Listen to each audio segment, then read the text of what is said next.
بسم الله الرحمن الرحيم. أعلن على بركة الله افتتاح أعمال القمة العربية الإسلامية المشتركة الغير عيدية. أصحاب الجلالة والفخامة والسمو والدولة، الأمين العام لجامعة الدول العربية، الأمين العام لمنظمة التعاون الإسلامي، الحضور الكرام، السلام عليكم ورحمة الله وبركاته.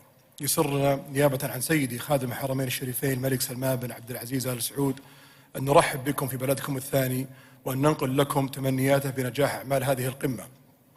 يأتي انعقاد هذه القمة في ظروف استثنائية ومؤلمة، ونؤكد في هذا الصدد إدانتنا ورفضنا القاطع لهذه الحرب الشعواء التي يتعرض لها أشقائنا في فلسطين، وراح ضحاياها الآلاف المدنيين العزل من الأطفال والنساء والشيوخ، ودمرت فيها المستشفيات ودور العبادة والبنى التحتية. لقد بذلت المملكة جهودا حثيثة منذ بداية الأحداث لحماية المدنيين في قطاع غزة، واستمرت بالتشاور والتنسيق مع أشقائها والدول الفعالة في المجتمع الدولي لوقف الحرب.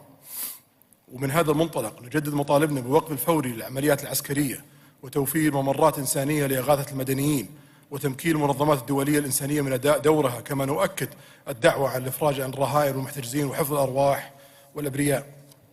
إننا أمام كارثة إنسانية تشهد على فشل مجلس الأمن والمجتمع الدولي في وضع حد للانتهاكات الإسرائيلية الصارخة للقوانين والأعراف الدولية والقانون الدولي الإنساني، وتبرهن على ازدواجية المعايير والانتقائية في تطبيقها، وتهدد الأمن والاستقرار العالمي.